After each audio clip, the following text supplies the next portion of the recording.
행복한 사람입니다 하면서 인사하겠습니다.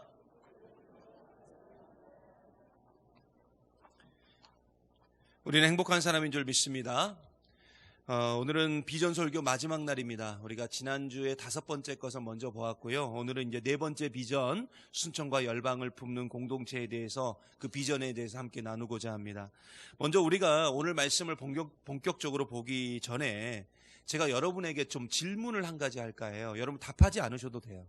답하지 않으셔도 되는데 한번 스스로 한번 생각해 보세요. 여러분, 구원은 무엇일까요? 구원은 무엇일까요?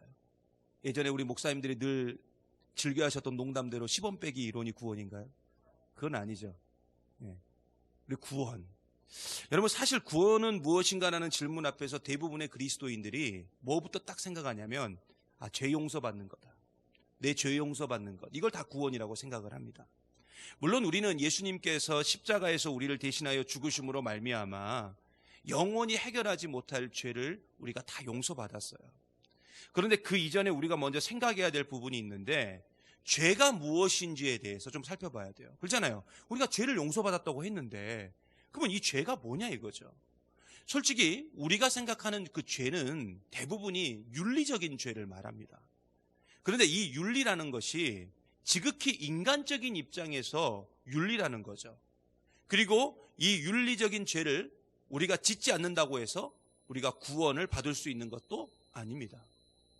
그래서 성경에 나오는 율법들이 우리를 구원으로 인도하지 못한다는 것에 대해서는 이미 우리가 충분히 알고 있어요. 여러분, 구원으로 인도하는 분은 오직 예수 그리스도 한 분밖에 없는 줄 믿습니다. 왜냐하면 예수님이 스스로 말씀하셨어요. 나는 곧 길이다. 내가 아버지께로 갈 수 있는 유일한 길이고 유일한 통로다라고 예수님께서 직접 말씀해 주셨기 때문에 구원은 예수 외에는 방법이 없어요.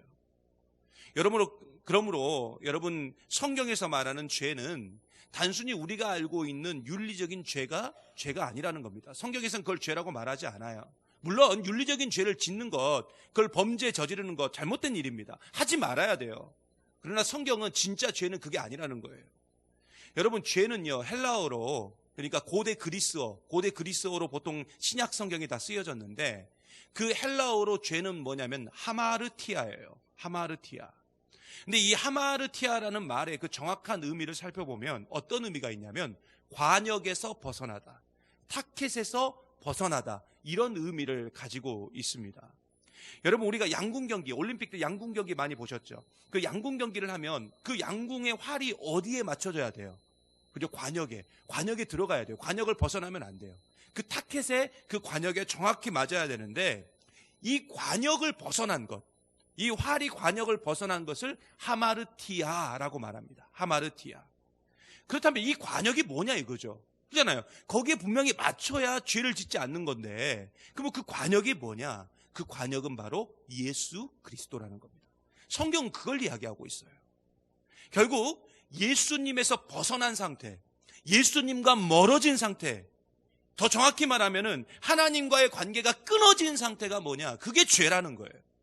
그래서 예수를 믿지 않는 게 왜 죄가 되느냐? 성경이 그렇게 말하고 있어요. 예수님이 그렇게 말씀하고 계신다고요. 그래서 예수를 믿지 않으면 아무리 그 사람이 법 없이 살 사람이라 한다 할지라도 그 사람은 죄인인 거예요. 왜요? 관역에서 벗어났기 때문에. 여러분, 폴 틸리라는 아주 유명한 신학자가 있습니다. 이분의 말을 빌리면 이분이 이런 얘기를 했어요. 하나님으로부터 멀어지니까 결국 다른 사람들로부터 멀어지고, 다른 사람들로 멀어지니까 심지어 자기 자신으로부터 멀어진 상태, 이걸 죄라고 말합니다. 폴 틸리가 그렇게 말했어요. 이것을 소외라는 단어로 설명하고 있습니다. 그래서 우리는 이 죄의 문제를 반드시 해결을 해야 되는데, 이 죄의 문제가 해결된다는 것은 뭐냐? 죄인이었던 나라는 존재가 의인이 되어서 거룩하신 하나님에게 받아들여지는 상태, 그리고 사람들에게 받아들여지는 상태, 나 스스로 자기 자신을 받아들여지는 상태가 뭐냐면 그게 죄 용서라는 거예요. 여러분, 우리가 수요일마다 지금 창세기 강해를 통해서 이미 제가 수십 번 말씀을 드렸지만, 죄는 모든 관계를 깨트려 버립니다. 모든 관계를 깨버려요. 그래서 여러분 아시죠? 아담과 하와가 그렇게 하나님이 먹지 말라고 했던 동산 중앙에 있는 선악을 알게 하는 나무의 열매를 먹었어요. 먹고 난 다음에 어떤 일이 벌어졌어요? 하나님과의 관계가 깨졌어요. 아담과 하와 너무 사랑했는데 그 아담과 하와의 관계가 깨져버렸어요. 사람과 동물 간의 관계가 깨졌어요. 심지어 사람과 환경 간의 관계도 깨져버렸어요. 관계가 모두가 깨져버렸어요. 죄로 말미암아. 여러분, 그리고 인류의 최초 살인사건이 누구를 통해서 이루어졌느냐? 형이 동생을 죽이는, 전혀 모르는 사람이 죽인 게 아니에요. 형이 동생을 죽이는 그런 이상한 관계까지도 이어지게 된 겁니다. 결국 죄는 본질적으로요, 여러분 잘 기억하세요. 죄는 본질적으로 모든 관계를 깨버려요. 하나님과의 관계, 사람과의 관계, 심지어 자연과의 관계, 더욱이 나 자신과의 관계까지 깹니다. 그래서 여러분, 가룟 유다가 왜 자살을 했겠습니까? 그 죄의 문제를 해결하지 못하니까 자살한 거예요. 자기 자신을 용서하지 못해서. 여러분, 오늘 말씀 9절 한번 보겠습니다. 9절, 우리 9절 말씀 같이 한번 큰 목소리로 같이 봅니다. 시작. 그러나 너희는 택하신 족속이요 왕같은 제사장이요 거룩한 나라요 그의 소유가 된 백성이니 이는 너희를 어두운 데서 불러내어 그의 기이한 빛에 들어가게 하신 이의 아름다운 덕을 선포하게 하려 하심이라. 아멘. 여러분, 베드로는 우리를 향하여 뭐라고 말했냐면 왕같은 제사장이랍니다. 너희는 제사장이다. 여러분, 제사장은 중보자입니다. 중보자. 깨어진 관계를 이어주는 존재가 누구냐면 그 사람이 제사장이에요. 그런데 우리가 바로 이 제사장의 사명을 다 받았어요, 지금. 그런데 이 제사장의 사명을 감당하기 위해서는 먼저 제사장 스스로가 정결해져야 됩니다. 그래서 레위기에 보면은 이 제사장이 이 제사를 감당하기 이전에 아주 복잡한 절차를 거쳐요. 정결의식이라고 해가지고 아주 복잡한 절차를 거쳐서 하나님께 드릴 제사를 준비를 하고, 하나님과 이스라엘 민족 간의 그 깨어진 관계, 그리고 이스라엘 민족 안에서의 그 깨어진 관계를 전부 회복시키기 위해서 번제, 소제, 화목제, 속제제, 속건제 이런 제사를 다 드립니다. 그런데 이러한 사명이 구약 시대에는 레위 지파의 것들이었다면 예수님께서 이 세상에 오셔서 우리를 구원하시고 우리를 위해서 십자가에 달려 죽으시고 교회가 세워지고 이런 이후에 그 제사장의 사명이 누구에게 이어졌느냐? 바로 우리 모두에게 이어졌다는 겁니다. 그래서 저와 여러분은 다 제사장이에요. 그래서 사도 베드로가 오늘 말씀 가운데 너희는 왕같은 제사장이다라고 지금 증거하고 있는 줄 믿습니다. 그러므로 여러분, 세상의 모든 죄의 문제는 우리와 전혀 상관없는 것이 아니라 우리와 아주 직접적으로 관계가 있고, 세상의 모든 교회는 이 죄의 문제를 해결해야 될 사명이 있고 책임이 있다는 겁니다. 하지만 지금 한국 교회가 자신의 문제에 사로잡혀가지고 너무 어렵다고, 우리가 너무 어렵다고 이 사명을 외면하고 있고 이 사명을 감당하려고 하지 않고 있습니다. 심지어 땅끝까지 이르러 내 증인이 되라는 그 예수님의 명령 자체도 무시한 채 이렇게 말해요. 아니, 지금 우리 주변에 있는 사람들도 전도도 못하는데 무슨 해외 선교냐. 근데 솔직히 여러분, 이런 말씀하시는 분들 치고 평생 전도 한 명 못하고 이 세상을 마치시는 분들이 많이 계셔요. 여러분, 우리는 제사장이에요. 이 사실을 절대로 잊으면 안 됩니다. 여러분, 제사장의 직무는 단순해요. 깨어진 관계를 회복시키는 게 제사장입니다. 그래서 우리가 그 일을 온전히 감당해야 돼요. 그 사명을 감당해야 된다고요. 그래서 우리의 영원한 대제사장 되신 예수님이 어떤 일을 하셨어요? 우리와 하나님 간의 그 깨어진 관계를 회복시키기 위해서 예수님 자신이 철저히 희생하셨잖아요. 여러분, 하나님이요, 인간이 됐어요.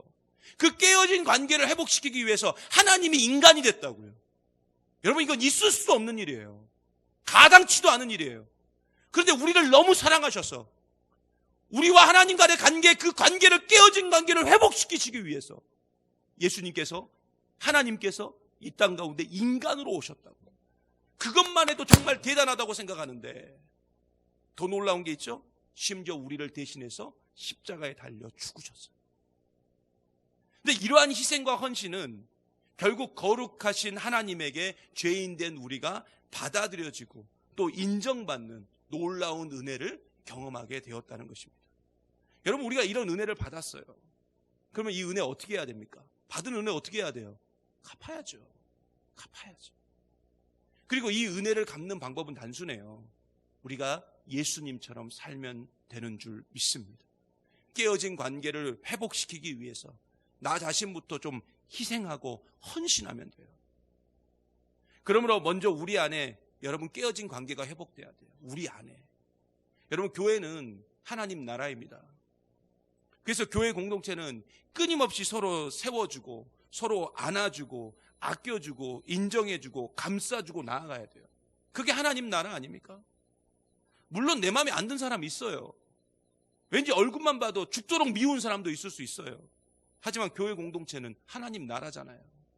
우리가 교회를 위해서 기도하면서 하나님 우리 교회 하나님 나라 되게 해주세요 라고 기도하면서 정작 내 삶은 그렇게 되지 못한다면 그게 하나님 나라가 되겠냐고요. 왜요? 내가 교회인데. 내가 변화되지 않는데 어떻게 교회가 변화되겠냐고요. 여러분 그러므로 우리는 이제는 하나님 나라의 백성답게 사랑하면서 살아야 될 줄 믿습니다. 근데 그렇게 우리가 될 때 온전함이 이루어져서 순천을 품고 열방을 품고 나갈 수 있는 겁니다.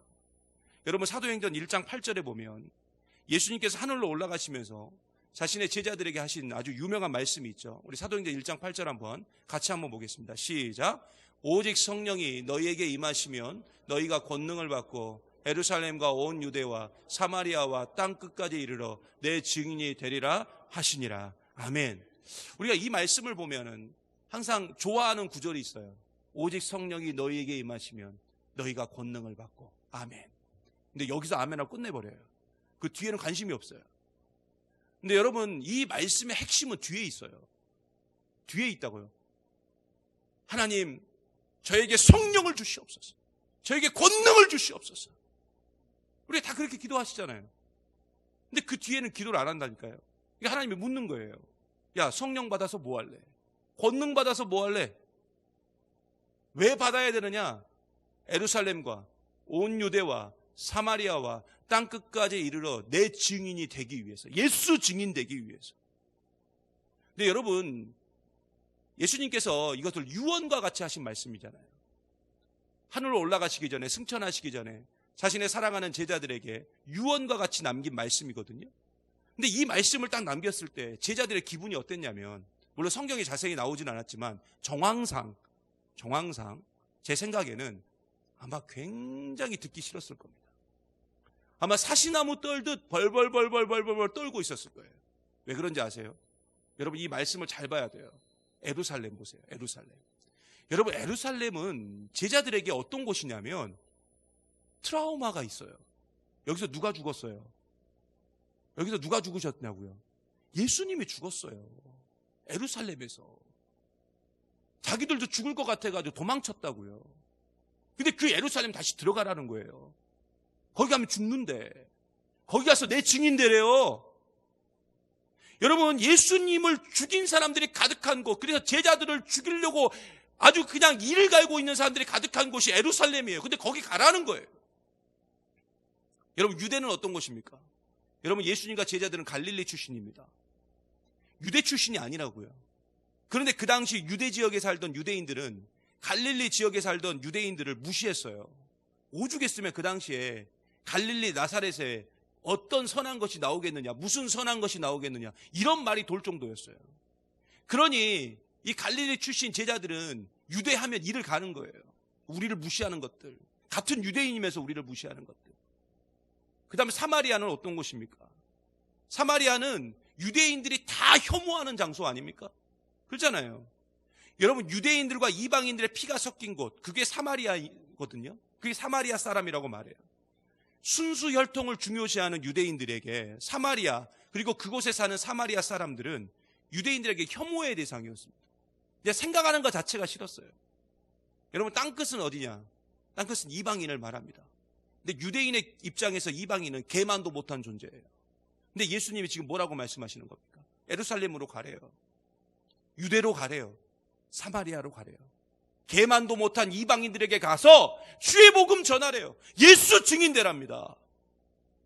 그러니 제자들이 이거 듣고 얼마나 좋아했겠냐고요. 그냥 가슴이 찢어지는 거예요. 못 가는 거예요. 벌벌벌 떠는 거예요. 근데 예수의 명령이니까 어쩔 수 없는 거예요. 가서 깨어진 관계 다 회복시키라는 겁니다. 정말 하기 싫고 힘든 일을 지금 예수님이 명령하신 거예요. 근데 이 명령은 지금 누구에게도 주어진 겁니까? 저와 여러분에게도 주어진 줄 믿습니다. 그러므로 우리는 깨어진 관계를 회복하는 사명을 우리가 감당해야 돼요. 그리고 바로 그때 하나님의 나라가 세워질 수 있다고요. 또한 이런 하나님의 나라가 우리 가운데 세워질 때 우리는 온전한 선교를 할 수 있는 줄 믿습니다. 여러분, 하나님의 목표, 예수님의 목표는 땅끝에 가 있어요.